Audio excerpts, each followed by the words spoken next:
रविवार म्हटलं की सुट्टीचा दिवस आणि ना तुमच्यासोबत माझा रविवार कसा जातो ते तुमच्यासोबत शेअर करते। आणि सुट्टी म्हटल्यानंतर ना अगोदरपासून तयारी करावी लागते। इथे ना तयारी तर झाली होती पण मिक्सरचे हाल असे काही झाले होते, खूप घाण असं झालं होतं आणि ना गच्च असं तेलकटपणाने असं झाल्यासारखं झालं होतं, ते निघायचं पॉसिबल नव्हतं। त्यासाठी मला आठवलं की नंतर अर्बन वाईफ्सचं किचन क्लीनर आहे ते त्यावरती पूर्ण मारून घेतलं। त्यानंतर ना ताराची घासणी न घेताना ही खूप छान अशी 50 रुपयाला ना 10 घासण्या आहेत, खूप मस्त आहे। त्यांना स्वच्छ असं घासून घेतलं, त्यानंतर बघू शकता किती सुंदर दिसते।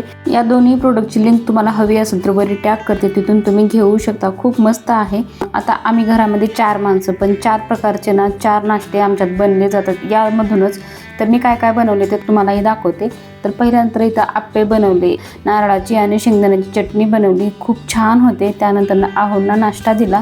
त्यानंतर ना माझ्यासाठी म्हटलं तर मला आवडतात डोसे, या मला आप्पे वगैरे आवडत नाहीत, तर डोसा केला माझ्यासाठी। त्यानंतर मुलांनाही दिला आणि मुलांना डोसेही खायचे असतात, आप्पेही खायचे असतात आणि त्यांना उत्तप्पासुद्धा हवा असतो। तर असा काही जातो दिवस, कसा जातो ते समजत